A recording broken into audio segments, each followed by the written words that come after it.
بسم الله الرحمن الرحيم، والصلاة والسلام على أشرف المرسلين سيدنا محمد عليه أفضل الصلاة وأتم التسليم. أهلا وسهلا بكم مع درس جديد: التيار الكهربي والأعمدة الكهربية. مصادر التيار الكهربي. مصادر التيار الكهربي عملناها في جدول للمقارنة ما بينهم، والمقارنة دي أغلب الأوقات بتيجي في الامتحان لأنها مقارنة بسيطة وسهلة. هنقارن ما بين الخلايا الكهروكيميائية والمولدات الكهربية من حيث التعريف والتيار الناتج والأمثلة. لو أنا جيت أعرف خلايا كهروكيميائية هقول هي خلايا تتحول فيها الطاقة الكيميائية إلى طاقة كهربية، أما المولدات الكهربية أجهزة تتحول فيها الطاقة الحركية إلى طاقة كهربية. طب نيجي للتيار الناتج. التيار الناتج في الخلايا الكهروكيميائية تيار مستمر، بينما التيار الناتج في مولدات الكهربية تيار متردد، وهنعرف يعني ايه الفرق ما بينهم بعد شويه. امثله للخلايا الكهروكيميائيه زي الاعمده الجافه وزي البطاريات اللي هي زي بطاريه العربيه، والاعمده الجافه زي الحجاره بتاعه الريموت كده. الامثله على المولدات الكهربيه زي الدينامو اللي هو المولد الكهربي اللي بيبقى جنب العجله، بس ده ما عادش موجود دلوقتي. اسئله علل مجاب عنها. علل تسميه الخلايا الكهروكيميائيه بهذا الاسم.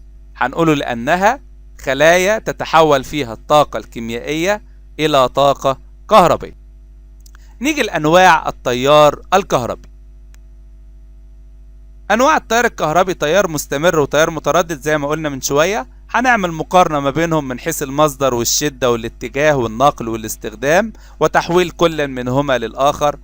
أول حاجة التيار المستمر، مصدره الخلايا الكهروكيميائية زي العمود الجاف، بينما التيار المتردد المصدر بتاعه المولدات الكهربائية اللي هي الدينامو. التيار المستمر ثابت الشدة وثابت الاتجاه، يعني بيسير في اتجاه واحد، بينما التيار المتردد متغير الشدة ومتغير الاتجاه، يعني بيسير في اتجاهين متعاكسين. نيجي للنقل. التيار المستمر يمكن نقله لمسافة قصيرة، بينما التيار المتردد يمكن نقله لمسافة إما قصيرة أو طويلة. طبعا التيار المتردد اللي هو بيبقى في البيوت، عشان كده احنا بنمد سلوك في الشارع وبتبقى طويلة وعادي بتوصل كهرباء. لكن انت لو وصلت كهرباء اللي هي بتاعت التيار المستمر عن طريق حجارة مثلا، معقولة يوصل مثلا 3-4 كيلو الحجارة توصل كهرباء 3-4 كيلو؟ لا طبعا، لان المقاومة بتاعت السلك هتمنع انها توصل لانها بتطلع كمية قليلة جدا. لكن هنا في التيار المتردد ممكن يسير او يمكن نقله لمسافات قصيرة او طويلة.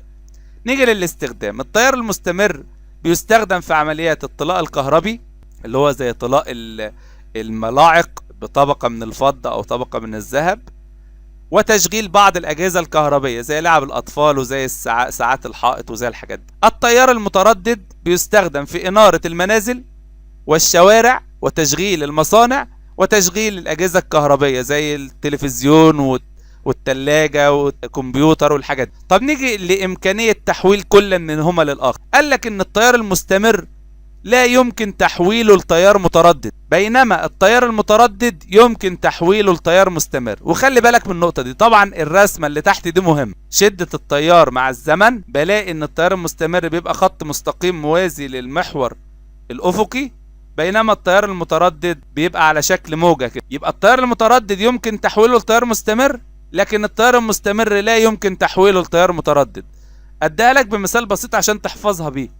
التيار المتردد اللي هو الكهرباء العادية ممكن احولها لتيار مستمر، يبقى ثابت الشدة وثابت الاتجاه، وممكن اشغل بيه حاجات بسيطة. يعني ممكن الساعة اركب لها اديبتور ويوصل لها كهرباء بسيطة تبقى شغالة، زي الساعات اللي دلوقتي موجودة في المساجد. الساعة اللي في المسجد اللي بيبقى فيها الاذان دي بتبقى شغالة باديبتور بتيار كهربي، بس بيبقى بيوصل لها الفولت اقل شويه. طب حته التيار المستمر لا يمكن تحويله لتيار متردد، ده طبيعي. ما انت ما تقدرش تشغل مصنع بحجاره، لانك الحجاره حتى لو انت حاولت تولد منها تيار كبير ما تقدرش، ما ينفعش.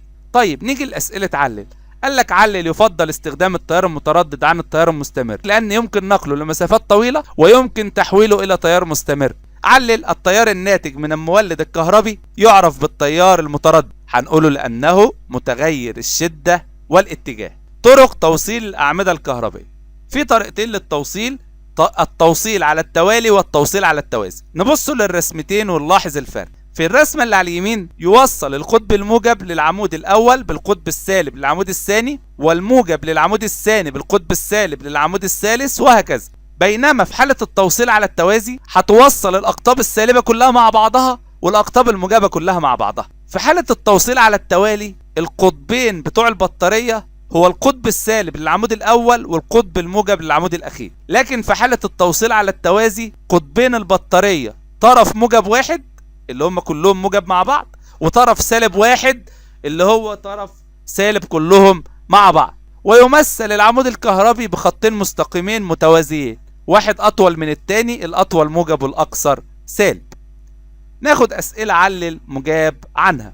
قال لك علل توصل بعض الأعمدة الكهربية على التوالي في الدائرة الكهربية. ليه بتوصل الأعمدة على التوالي؟ هنقوله لمضاعفة القوة الدافعة الكهربية، وده هناخده دلوقتي كمان شوية. علل توصل بعض الأعمدة الكهربية على التوازي في الدائرة الكهربية، هنقوله لتثبيت القوة الدافعة الكهربية. هنعمل نشاط يوضح قياس القوة الدافعة الكهربية لأعمدة متصلة على التوالي. فالأدوات هنكون دائرة من عمود واحد وفولتميتر كما بالشكل. طبعا في ملحوظه بيقول لك البطاريه هي عمودين او اكثر متصلين بطريقه ما في الدائره الكهربائيه. يعني انا البطاريه مجموعه من الاعمده، عمودين او اكثر، يا اما متصلين على التوالي يا اما متصلين على الخطوات.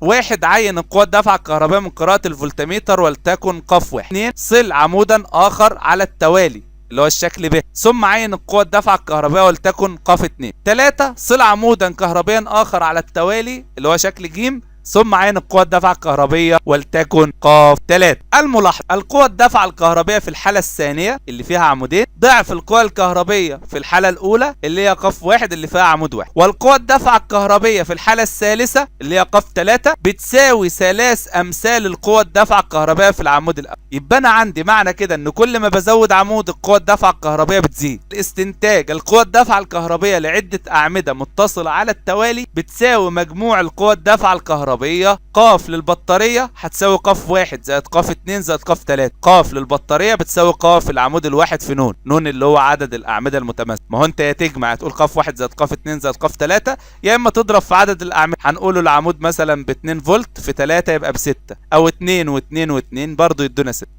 هنعمل نشاط يوضح قياس القوى الدافعة الكهربية لأعمدة متصلة على التوازي. الأدوات: كون دائرة كهربية من عمود واحد وفولتميتر. الخطوات: عين القوى الدافعة الكهربائية من قراءة الفولتميتر ولتكن ق 1. 2، صل عمودا كهربيا آخر على التوازي اللي هو في الشكل ب، ثم عين القوى الدافعة الكهربائية ولتكن ق 2. 3، صل عمودا كهربيا آخر يعني بقوا 3 على التوازي اللي هو شكل ج، ثم عين القوى الدافعة الكهربائية ولتكن ق 3. الملاحظة: هنلاحظ ان القوى الدافعة الكهربائية في الحالات الثلاثة متساوية، ق 1 بتساوي ق 2 بتساوي ق 3. يعني مهما زودت من أعمدة بس على التوازي ما تفرقش معانا في حاجة، قوى الدافعة الكهربائية هتفضل زي ما هي. الاستنتاج: القوى الدافعة الكهربائية لعدة أعمدة متصلة على التوازي بتساوي القوة الدافعة الكهربية للعمود الواحد، أي أن ق للبطارية بتساوي ق 1 أو ق 2 أو ق 3، يعني ق للبطارية بتساوي ق العمود الواحد.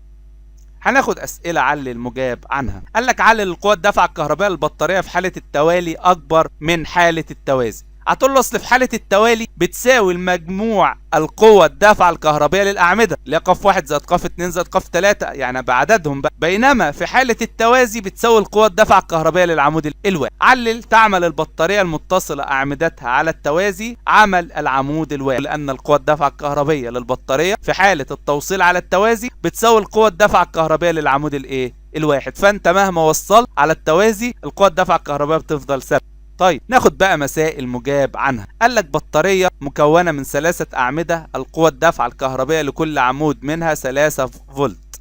احسب القوة الدافعة الكهربائية إذا وصلت أعمدتها على التوالي وعلى التوازي. طبعا أنت عندك 3 أنواع أو 4 أنواع من المسائل. ده نوع منهم إن يجيب لك عدد الأعمدة ويقول لك كل عمود بكام، ويقول لك لو وصلتهم على التوالي يدوك كام، ولو على التوازي يدوك كام.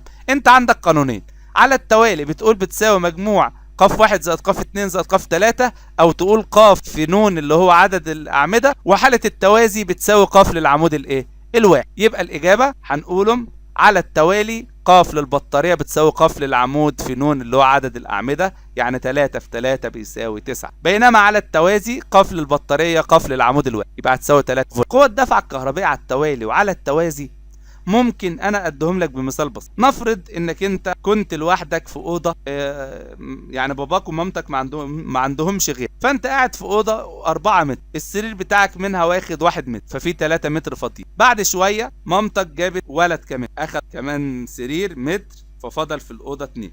بعد كده مامتك جابوا ولدين، بقوا 4، اتملت الاوضه. بعد كده جابوا ولدين تانيين، هتقول لي احطهم في اوضه تانيه. لا، ما عندكش اوضه تانيه، تعمل ايه بقى؟ هتقول لي كل 2 يناموا على السرير. لا برضه، بحيث ان كل واحد ينام على سرير. نعمل ايه؟ اكيد هنعمل السرير يبقى بدورين او ب3، لانك مهما عملت السرير بكذا دور ما يفرقش، هو بياخد مساحه السرير الواحد. فهنا اللي بكذا دور ده هو اللي على التوازي، يبقى قاف للبطاريه في حاله التوازي بتساوي قاف للعمود الواحد. اقعد تحط على التوازي ما تفرقش معاك في حاجه. بينما في الحاله الاولى اللي انت حطيتها، انك حطيت سرير ليه اخد متر، وبعدين سرير لاخوك اخد متر، بقوا 2 متر، ولما جم اخواتك التانيين سرير وسرير، يبقى ده التوالي، انك بتحط الحاجه جنب بعضها. النوع الثاني من المسائل اللي في الغالب بيجي في الامتحان، بيجيب لك يطلب منك الرسمه. ازاي؟ بيقول لك لديك 4 اعمده كهربيه متماثله القوه الدفع الكهربائيه لكل منهم 1.5 فولت. وضح بالرسم التخطيطي طريقه توصيلهم معا للحصول على. قال لك عايز مرة تديني 1.5، مرة 3، مرة 6. خلي بالك انت في المسائل اللي زي دي هو بيديك 3 احتمال. الاحتمال انك توصلهم على التوالي، فهم 4 اعمدة، يبقى هتلاقيهم يساوم 1.5 1.5 1.5 1.5، يعني هيساوي 6. ومرة تانية هتلاقيهم على التوازي، فهتلاقي الرقم اللي هو طالبه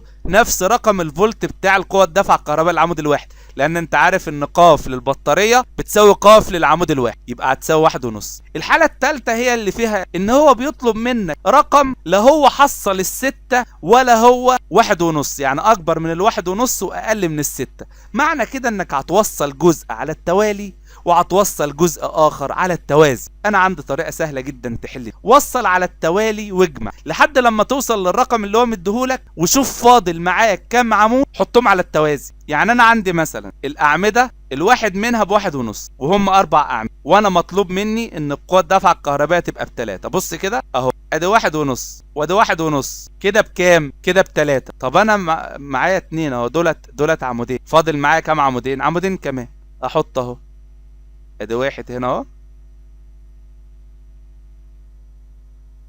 والتاني اهو. طبعا انا ممكن احط 2 هنا و2 هنا، يعني 2 على التوازي مع العمود الاول و2 على التوازي مع العمود التاني. الحل اهوت، 1.5 ان انا اوصلهم كلهم على التوازي، 6 ان اوصلهم كلهم على التوالي، 3 ان اوصل 1 على التوالي وال3 الباقيين على التوازي. النوع الثالث من الاسئله بيقول لك لديك 4 اعمده متماثله القوة الدفع الكهربائية لكل منها 1.5 فولت. وضح بالرسم كيف توصل معا للحصول على بطارية قوتها الدفع الكهربائية 3 فولت بطريقتين مختلفتين. لو انا وصلت ال4 اعمدة اقدر اوصلهم كده، ادي 1.5 وبعدين ادي 1.5، يبقوا كده ب3 وفاضل 2 معايا، احط 1 كده اهو، 1 كده. او دي الطريقة التانية اهو، ادي 1.5 وادي 1.5، كده 3، احط 1 هنا على التوازي واحط هنا 1 على التوازي، يبقى كده ايه؟ بطريقتين مختلفتين. ده الحل اللي احنا لسه قايلين، ان انت توصل 2 على التوازي مع 2 على التوازي، او 1 على التوالي و3 على التوازي.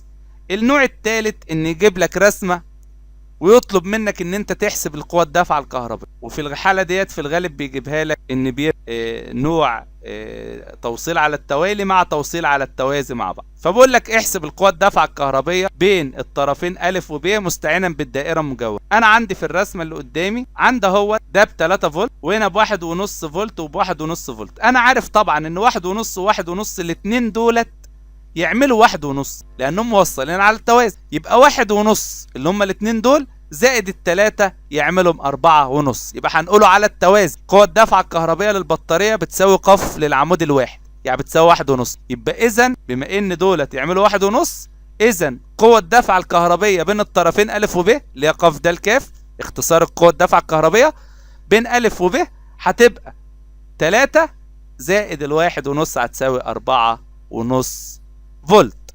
مع خالص تمنياتي بالنجاح والتوفيق. اللهم سهل لجميع الطلاب دراستهم يا رب العالمين. اللهم وفقهم ونجحهم وافتح عليهم أبواب رحمتك. اللهم إنا نسألك لهم قوة الحفظ وسرعة الفهم وصفاء الذهن. اللهم يا مستجيب الدعاء بارك لهم في أوقاتهم. اللهم ارزقنا الإخلاص في القول والفعل يا رب العالمين. سبحانك اللهم وبحمدك، نشهد أن لا إله إلا أنت، نستغفرك ونتوب إليك. ألقاكم على خير، والسلام عليكم ورحمة الله وبركاته.